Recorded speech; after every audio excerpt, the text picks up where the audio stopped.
Hi hello dears, എല്ലാ മക്കൾക്കും എജ്യുമേറ്റിൻ്റെ മറ്റൊരു ക്ലാസ്സിലേക്ക് സ്വാഗതം. ഇന്നത്തെ ക്ലാസ്സിൽ നമ്മൾ 3ാം ക്ലാസ്സിലെ ഇംഗ്ലീഷിൻ്റെ ക്രിസ്മസ് പരീക്ഷയുടെ ഒരു ചെറിയ മോഡൽ ക്വസ്റ്റ്യൻ പേപ്പറാണ് കേട്ടോ നോക്കാൻ പോകുന്നത്. ക്ലാസ്സിലേക്ക് കിടക്കുന്നതിന് മുന്നേ ചാനൽ ആദ്യമായി കാണുന്നവരാണെങ്കിൽ ഒന്ന് സബ്സ്ക്രൈബ് ചെയ്ത് സപ്പോർട്ട് ചെയ്യാൻ മറക്കല്ലേ. അതുപോലെ വീഡിയോ നിങ്ങളുടെ കൂട്ടുകാരിലേക്ക് കൂടെ ഷെയർ ചെയ്ത് കൊടുക്കുകയും വേണം കേട്ടോ. നിങ്ങൾക്ക് ആവശ്യമുള്ള 3ാം ക്ലാസ്സിലെ എല്ലാ വിഷയങ്ങളുടെയും വീഡിയോസ് STD3 2024 എന്നുള്ള പ്ലേലിസ്റ്റ് എടുത്ത് നോക്കിയാൽ ലഭിക്കുന്നതാണ്. ഇനി ചോദ്യപേപ്പറുകൾ മാത്രം മതിയെങ്കിൽ മറ്റു വിഷയങ്ങളുടെയും എല്ലാ വിഷയങ്ങളുടെയും ചോദ്യപേപ്പറുകൾ നമ്മൾ STD3 ക്വസ്റ്റ്യൻ പേപ്പേഴ്സ് എന്നുള്ള പ്ലേലിസ്റ്റ് എടുത്ത് നോക്കിയാൽ അതിൽ ലഭിക്കുന്നതാണ് കേട്ടോ. അപ്പോൾ ശരി, നമുക്ക് നേരെ ക്ലാസ്സിലേക്ക് കിടക്കാം. ആക്ടിവിറ്റി 1 എന്ന് പറയുന്നത് ഒരു റീഡിംഗ് കോംപ്രഹെൻഷൻ ആണ്. അതായത് നമുക്ക് പുറത്തുനിന്നുള്ള എന്തെങ്കിലും ഒരു സ്റ്റോറിയോ അല്ലെങ്കിൽ ഒരു പോയമോ ഒക്കെ തന്നിട്ട് അതിനെ ബേസ് ചെയ്തിട്ടൊരു 4-5 ക്വസ്റ്റ്യൻസ് നിങ്ങൾക്ക് നിർബന്ധമായിട്ടും വരുന്നതാണ് കേട്ടോ. അപ്പോൾ നമുക്കിവിടെ അതിനൊരു മോഡൽ നോക്കാം. Read the story and answer the questions given below. നമുക്കൊരു സ്റ്റോറിയാണ് തന്നിട്ടുള്ളത്, എന്നിട്ട് അത് വായിച്ചിട്ട് നമുക്ക് അതിന് താഴെ തന്നിട്ടുള്ള ക്വസ്റ്റ്യൻസ് ആൻസർ ചെയ്യാനാണ് പറഞ്ഞിട്ടുള്ളത്. ആദ്യം നമുക്ക് സ്റ്റോറി വായിക്കാം. A lion was sleeping under a tree. ഒരു മരത്തിന് താഴെ ഇരുന്ന് ഒരു ലയണ് ഉറങ്ങുകയായിരുന്നു. A mouse ran up and down his body. അപ്പോൾ ഈ സിംഹം ഉറങ്ങുന്നത് കണ്ടിട്ട് ഒരു എലി സിംഹത്തിന്റെ മുകളിലൂടെ മേലൂടെ എന്താ ചെയ്യാൻ തുടങ്ങി? ഓടി കളിക്കാനായിട്ട് തുടങ്ങി. The lion got up and became angry. അപ്പോൾ സിംഹം ഉറക്കത്തിൽ നിന്ന് എണീറ്റു, ഭയങ്കര ദേഷ്യപ്പെട്ടു. The lion caught the mouse. എലിയെ ആ സിംഹം പിടിച്ചു. He wanted to kill the mouse. എലിയെ സിംഹത്തിന് കൊല്ലണമെന്നുണ്ടായിരുന്നു. Please don't kill me, leave me please. അപ്പോൾ നമ്മുടെ എലി എന്ത് പറഞ്ഞു? മൗസ് എന്ത് പറഞ്ഞു? എന്നെ കൊല്ലരുത്, എന്നെ വെറുതെ വിടണം എന്ന് പറഞ്ഞു. Cried the mouse. അങ്ങനെ പറഞ്ഞ് നമ്മുടെ മൗസ് കരഞ്ഞു. The lion let the mouse free. അപ്പോൾ അത് കേട്ടപ്പോൾ നമ്മുടെ സിംഹം ലയണ് ഈ മൗസിനെ ഫ്രീ ആയിട്ട് വിട്ടു, വെറുതെ വിട്ടു. One day the mouse heard the roar of the lion. ഒരു ദിവസം മൗസ് ഇങ്ങനെ പോകുന്ന സമയത്ത് നമ്മളുടെ ഈ ലയണിൻ്റെ അലർച്ച കേട്ടു. Help me the lion cried out. എന്നെ സഹായിക്കണമെന്ന് പറഞ്ഞിട്ട് ഈ ലയണ് കരയുകയായിരുന്നു. The mouse came there and cut the net. അപ്പോൾ എന്താണ്? ഏതോ ഒരു വേട്ടക്കാരൻ വിരിച്ച വലയിൽ നമ്മുടെ ലയണ് പെട്ടിട്ടുണ്ട്. അപ്പം മൗസ് ഇത് കണ്ടപ്പോൾ ആ വല തൻ്റെ പല്ലുകൾ കൊണ്ട് കടിച്ച് മുറിച്ചിട്ടിട്ട് സിംഹത്തെ പുറത്തെടുത്തു. Thank you front, U saved my life. അപ്പോൾ നമ്മുടെ ലയൺ ഈ മൗസിന് നന്ദി പറഞ്ഞു. നീ എൻ്റെ ജീവൻ രക്ഷിച്ചു, താങ്ക് യു എന്ന് പറഞ്ഞു. Said the lion. The mouse and the lion became friends. അന്നത്തോടു കൂടിയിട്ട് മൗസും ലയണും എന്തായി? നല്ല ഫ്രണ്ട്സായിട്ട് മാറി. നമുക്കിതിനെ ബേസ് ചെയ്തിട്ടുള്ള ക്വസ്റ്റ്യൻസ് നോക്കാം. ഇനി നമുക്കിത് ബേസ് ചെയ്തിട്ടുള്ള ക്വസ്റ്റ്യൻസ് നോക്കാം. Question A. A lion was sleeping under a dash. Lion എന്തിൻ്റെ ചുവട്ടിലിരുന്നായിരുന്നു കിടന്നുറങ്ങുന്നത്? Under a tree. ഓക്കെ, മരത്തിൻ്റെ ചുവട്ടിലായിരുന്നു. Question B. Why did the lion become angry. ആ ലയണിന് ദേഷ്യം വന്നത് എന്തുകൊണ്ടായിരുന്നു? Because the mouse wake up the sleeping lion. ഉറങ്ങിക്കൊണ്ടിരിക്കുന്ന ലയണിനെ നമ്മുടെ മൗസ് ഉണർത്തി, അതുകൊണ്ടാണ് ലയണിന് ദേഷ്യം വന്നത്. Question C. Please don't kill me, leave me please. Who said these words. എന്നെ കൊല്ലരുത്, എന്നെ പോവാൻ അനുവദിക്കണം എന്ന് പറഞ്ഞത് ആരാണ്? ആൻസർ മൗസ് ആണ് അല്ലേ? Question D. The lion kill the mouse. True or false. Lion മൗസിനെ കൊന്നു. ട്രൂ ആണോ ഫോൾസ് ആണോ? ഫോൾസ് ആണ് അല്ലേ, കൊന്നിട്ടില്ല. Question E. The mouse and the lion became friends. True or false. ലയണും മൗസും ഫ്രണ്ട്സ് ആയി മാറി. ട്രൂ ആണോ ഫോൾസ് ആണോ? ട്രൂ ആണ്. Activity 2. The crow saw Rocky trying to climb up the tree. Her nest was on that. What would be her thought? നമ്മുടെ Rocky the puppy അല്ലേ, നമുക്ക് ഓർമ്മയില്ലേ? ആ സ്റ്റോറി ഓർമ്മയില്ല മക്കൾക്ക്? അപ്പോൾ റോക്കി മരത്തിന് മുകളിലേക്ക് കയറുന്നത് നമ്മളുടെ ക്രോ കണ്ടു, കാക്ക കണ്ടു. അപ്പോൾ അവളുടെ കൂട് ആ മരത്തിന് മുകളിലാണ്. ആ സമയത്ത് കാക്ക എന്തൊക്കെയായിരിക്കും ചിന്തിച്ചിട്ടുണ്ടായിരിക്കുക? Oh God, will that dog climb the tree. ആ ഡോഗ് മരത്തിൽ കയറുമോ? There is my nest. അവിടെ എൻ്റെ കൂടുണ്ട്. My babies are alone in it. Will he see my nest. എൻ്റെ കുട്ടികൾ അതിൽ തനിച്ചാണ്. അവന് എൻ്റെ കൂട് കാണുമോ? ആ ഡോഗ് എൻ്റെ കൂട് കാണുമോ? Will the puppy do anything my chicks. ആ പപ്പി എൻ്റെ കുട്ടികളെ എന്തെങ്കിലും ചെയ്യുമോ? I want to go there now. ഞാനിപ്പോൾ തന്നെ അങ്ങോട്ട് പോവേണ്ടതായിട്ടുണ്ട്. ആക്ടിവിറ്റി 3 ഒരു ക്രോസ് വേർഡ് പസിലാണ് കേട്ടോ. Read the sentences and complete the cross word puzzle. അപ്പോൾ നമുക്കിവിടെ കുറച്ച് ഹിൻസ് തന്നിട്ടുണ്ട്. അത് നോക്കിയിട്ട് ക്രോസ് വേർഡ് പസിൽ എന്ത് ചെയ്യുക? ആൻസർ ഫില്ല് ചെയ്ത് കൊടുക്കണേ. ആദ്യത്തേത് അക്രോസ്, നേരെ എഴുതാനാണ്. 1. Our home is the sea. We come to the shore and go back. ഞങ്ങളുടെ വീട് കടലാണ്. ഞങ്ങൾ തീരത്തേക്ക് വരികയും തിരിച്ചു പോവുകയും ചെയ്യും. ഫസ്റ്റ് ലെറ്റർ W ആണ്, ലാസ്റ്റ് ലെറ്റർ S ആണ്. അപ്പം എന്താണ്? വേവ്സ് ആണ് അല്ലേ, തിരകളാണ്, waves. Okay. 2. I am not a bird. ഞാനൊരു പക്ഷിയല്ല. I have a tail. എനിക്കൊരു വാലുണ്ട്. I can fly high. എനിക്ക് വളരെ ഉയരത്തിൽ പറക്കാനായിട്ട് സാധിക്കും. ഫസ്റ്റ് ലെറ്റർ K ആണ്. എന്താണ്? കൈറ്റാണ്, പട്ടം. 3. I am round in shape. ഞാൻ വട്ടത്തിലാണുള്ളത്. People wear me on their fingers. ആളുകൾ എന്നെ അവരുടെ കയ്യിൽ വിരലുകളിൽ ധരിക്കും. ആരാണ് നമ്മൾ വിരലുകളിലൊക്കെ ഇടുന്ന ഫസ്റ്റ് ലെറ്റർ ആറാണ്? ആൻസർ റിംഗ് ആണ്.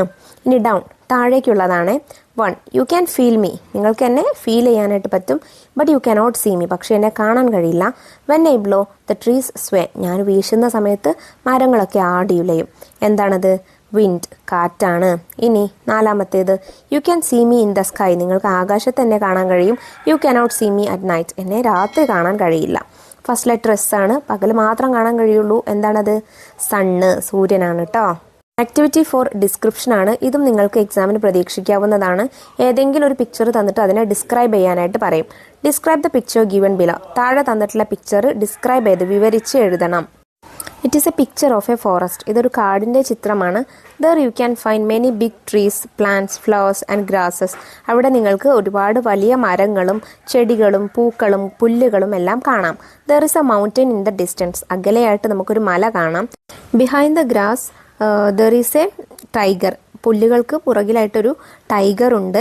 River flows behind the big trees, വലിയ മരങ്ങൾക്ക് പുറകിലായിട്ട് ഒരു റിവർ ഒഴുകുന്നുണ്ട്. Huge rocks can be seen beside the river, നമ്മളുടെ നദികൾക്ക് അരികെയായിട്ട് കൂറ്റൻ പാറക്കെട്ടുകളും കാണാം.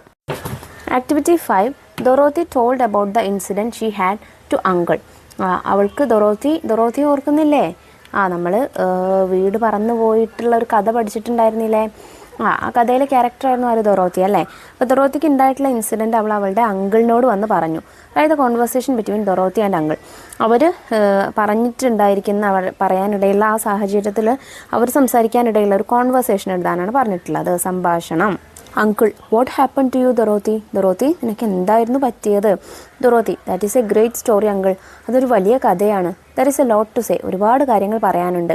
Uncle, aren't you scared when the house flew away? വീട് പറന്നു പോയപ്പോൾ നീ പേടിച്ചില്ലേ? Dorothy, I was really scared, ഞാൻ ശരിക്കും പേടിച്ചു. We then landed at a strange place, ഞങ്ങൾ നേരെ പറന്നു പോയത് ഞങ്ങൾക്കറിയാത്ത പരിചയമില്ലാത്തൊരു സ്ട്രേഞ്ച് ആയിട്ടുള്ള പ്ലേസിലേക്കാണ്. We saw many munchkins there, ഞങ്ങൾ അവിടെ ഒരുപാട് മഞ്ച്കിൻസ് കണ്ണുകളെ, അതായത് കുള്ളന്മാരെ കണ്ടു. Uncle, did they hurt you? അവർ നിന്നെ ഉപദ്രവിച്ചോ? Dorothy, no, they were very good, ഇല്ല അവർ നല്ല ആളുകളാണ്. Our house fell down on a wicked witch who lived there, ഞങ്ങളുടെ വീട് ചെന്ന് പതിച്ചത് അവിടുത്തെ ദുഷ്ടയായ ഒരു മാന്ത്രികൻ്റെ മുകളിലാണ്. ഷി ഡൈഡ്, അവൾ മരിച്ചുപോയി. These mens were her slaves, ഈ മഞ്ച്കിൻസൊക്കെ അവളുടെ അടിമകളായിരുന്നു. Therefore they thanked me for saving them all, അതുകൊണ്ട് അവരെ രക്ഷിച്ചതിന് മഞ്ച്കിൻസ് എല്ലാവരും ഞങ്ങളോട് നന്ദി പറഞ്ഞു. Uncle, how did you come back, നീ എങ്ങനെയാണ് തിരിച്ചു വന്നത്? Dorothy, a magician helped me, ഒരു മാന്ത്രികക്കാരൻ എന്നെ സഹായിച്ചു. He's known as the wizard of Oz, അദ്ദേഹം അറിയപ്പെടുന്നത് വിസാർഡ് ഓഫ് ഓസ് എന്ന പേരിലാണ്. He told me to stay in that beautiful place, അദ്ദേഹം എന്നോട് ആ മനോഹരമായ സ്ഥലത്ത് തന്നെ താമസിക്കാനായിട്ട് പറഞ്ഞു. But when I told him that there is no place more beautiful than our home, he helped me to reach here, പക്ഷെ ഞാൻ അദ്ദേഹത്തോട് എന്ത് പറഞ്ഞു? എൻ്റെ വീടിനേക്കാട്ടിലും നല്ല മറ്റൊരു ബ്യൂട്ടിഫുൾ ആയിട്ടുള്ള പ്ലേസ് ഇല്ല എന്ന് പറഞ്ഞപ്പോൾ അദ്ദേഹം എന്നെ ഇവിടെ എത്താൻ സഹായിച്ചു. Uncle, anyway thanks to God, എന്തായാലും ദൈവത്തിന് നന്ദി. അപ്പോൾ ഏതെങ്കിലും ഒരു സിറ്റുവേഷൻ ബേസ് ചെയ്തിട്ട് നിങ്ങൾക്കൊരു കോൺവെർസേഷൻ മസ്റ്റായിട്ടും ചോദിക്കാം കേട്ടോ. Activity 6 story. Look at the pictures, write the events in your own words. നമുക്ക് താഴെ ഒരു പിക്ചറൈസേഷൻ, ഒരു സ്റ്റോറിയുടെ 4 പിക്ചറൈസേഷൻ തന്നിട്ടുണ്ട്. ആ പിക്ചേഴ്സ് നോക്കിയിട്ട് നിങ്ങളുടേതായിട്ടുള്ള വേർഡ്സിൽ സ്റ്റോറി എഴുതാനാണ് പറഞ്ഞിട്ടുള്ളത്. ഓരോ ഇതിലും എഴുതേണ്ട, ഓരോ സിറ്റുവേഷനിലും എഴുതേണ്ട ബോക്സ് നമുക്ക് അവിടെ തന്നിട്ടുണ്ട്. ആ ബോക്സിൽ എഴുതി കൊടുത്താൽ മതി കേട്ടോ. ഫസ്റ്റ് പിക്ചർ നോക്കൂ, നമുക്ക് എന്തെഴുതാം? One day a child was walking in the rain with an umbrella. ഒരു ദിവസം ഒരു കുട്ടി കയ്യിൽ കുടയുമായിട്ട് മഴയത്ത് നടക്കുകയായിരുന്നു. സെക്കൻഡ് പിക്ചർ എന്താണ്? Suddenly a strong wind blew the umbrella away from the child's hand. പെട്ടെന്ന് ശക്തിയായിട്ടുള്ളൊരു കാറ്റ് വീശി ആ കുട കുട്ടിയുടെ കയ്യിൽ നിന്നും പറന്നുപോയി. തേർഡ് പിക്ചർ നോക്കൂ, a bird flew away with that umbrella. ഇത് കണ്ട പക്ഷി ആ അംബ്രലയുമായിട്ട് എന്ത് ചെയ്തു? ഫ്ലൂ അവേ, പറന്നുപോയി. അവസാനത്തെ പിക്ചറോ, she made the umbrella her nest and kept the babies safe in it. അവൾ ആ കുട എന്താക്കി? ഒരു കൂടാക്കിയിട്ട് അവളുടെ കുഞ്ഞുങ്ങളെ അതിൽ സുരക്ഷിതമാക്കി വെച്ചു.